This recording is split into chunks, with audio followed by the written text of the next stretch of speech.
Wow. Okay, so the premiere of Love and Marriage Huntsville threw me for a loop. Baby, I am usually excited about this show.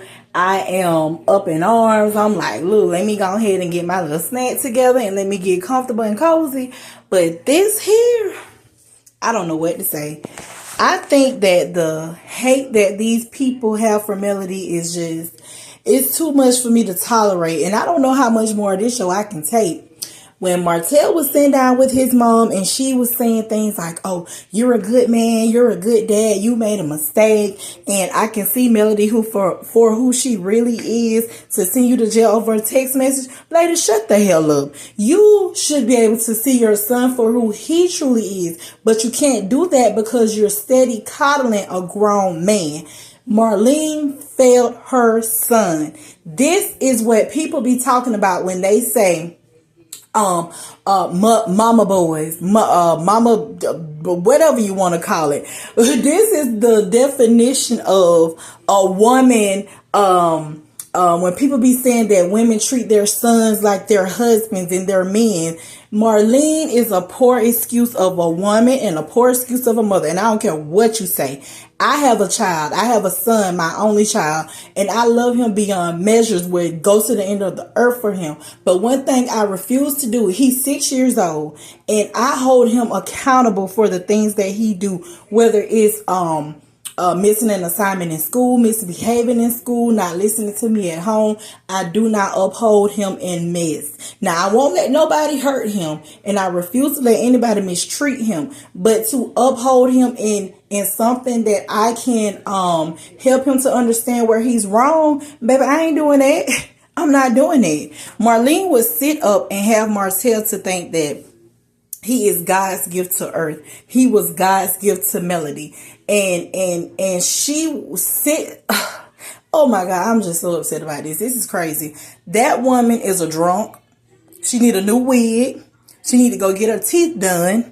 And she needs to, she should have taken parenting classes. She should have leaned on and relied on her mother, God bless the dead, or her aunt, or a close friend, or find a male figure that could help her raise her boys to be reliable, dependable, respectable men. Now, don't get me wrong. People cheat. Men cheat. Women cheat. Men lie. Women lie. But at the end of the day, if a situation is over, let it be. When she said why she won't leave you alone, this is why in my last video I said we don't know the ins and outs. We don't know what goes on behind closed doors. We don't know what's going on. We can't, I can't sit up here and just say Melody is an angel. I don't think she's an angel. I think she can do great things. Like we all can be angels to someone. But to say that this is her fault is wrong. To say that she's bothering him is wrong. Because from what we see, he and Arion are the ones that's bothering her. She retaliated. That's what some people may call it. I call it just not taking no shit. She called the police because he sent her threatening text messages that was going to put her in a compromising position. He took a video and screenshot a portion of her in a very, very negative light. And he implied that he was going to put that on the internet. He threatened to expose her. And he was going to have Arion to pretend it was another man. What about this? Are these people not understanding? For him to continue to say, I only sent her a message, I only text her. I'm glad that the producer had him to acknowledge that he attached a picture to it. What was that picture? Why did you put that picture in there? Why didn't in the message did you say this may ruin me? What were you going to do? You were threatening her. It's things like this that really bothers me. Frustrates me and just make me be like, you know what, the hell with this show, because these people they're overlooking what was done. Nell, when she first came on the show, people were saying, oh, she ain't Mel's friend, she ain't this, she ain't that, and I was like, you know what, no, I'm gonna give her a chance, because we gotta let people, we give them a rope but we let them hang themselves. I'm gonna give Nell a chance. Nell has been doing a lot of shady stuff. I overlook it. Because at the end of the day, we don't know the ins and outs. This could really be Melody's friend. Maybe we're just seeing something that, we're not seeing everything.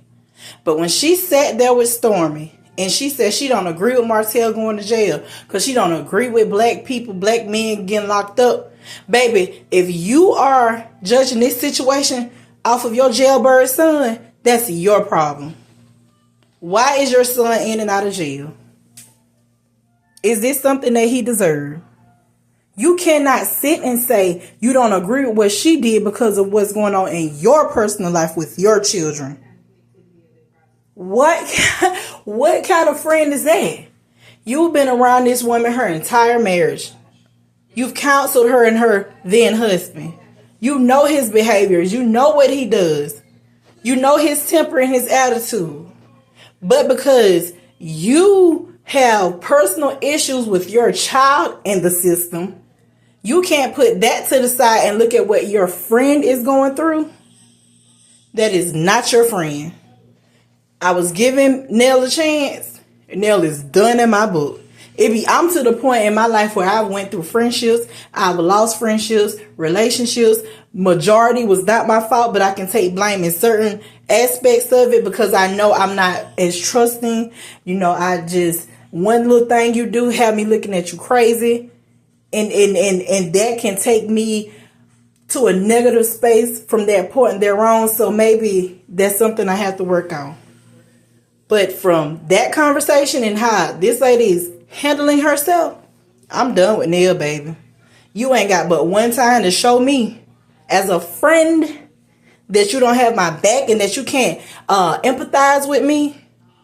And you are gone. Simply because I know the type of friend that I am to people. And I know what I expect in return. And why she sat up there and lied and said Stormy looked better, Stormy looked the damn same. Girl, shut the hell up and stop lying, Nell. You too old for this. So now I'm sitting back waiting for all the scandals to come out about you and your husband. But then this is why they say and I'm not a millimeter. I don't know. I'm just a woman who thinks logically and who's not blinded. So now I'm waiting to see what we can discuss on your end to keep you from discussing what's going on with Melody and Martel because you're biased because of what your child has done. Tisha and Destiny. Child, I don't even care to talk about these two right here because this here is nonsense. Whatever Sonny did to Destiny, good luck, child. Work on it. Figure it out. I really don't care. Melody and her brother. I enjoyed seeing Melody talk to her brother, but I did not like the conversation between Melody and Carlos. I'm not sure if Mel's fulfilling her contractual obligations with Carlos in this show, because I really want for her to get off of this show and just produce it. But I feel like if she get out, then Carlos is going to try to bring Ariana on. He is so sneaky. I have no idea. It's just Carlos with me is just, that man don't like Melody. I don't feel like he like women at all, primarily black women. And then he showed clips from the meeting that he had with Melody in Huntsville. I didn't see any other YouTubers on there. Did y'all see any other YouTubers on there? Did he capture anybody? Or did he make sure they didn't make an appearance? Lord, I'm ready for this next episode because I really want to get deep into what Kimmy and Courtney and Maurice and Marceau have to say about this jail incident with Martel, y'all. We're going to keep our eyes and ears open and we're going to see what they got to give us.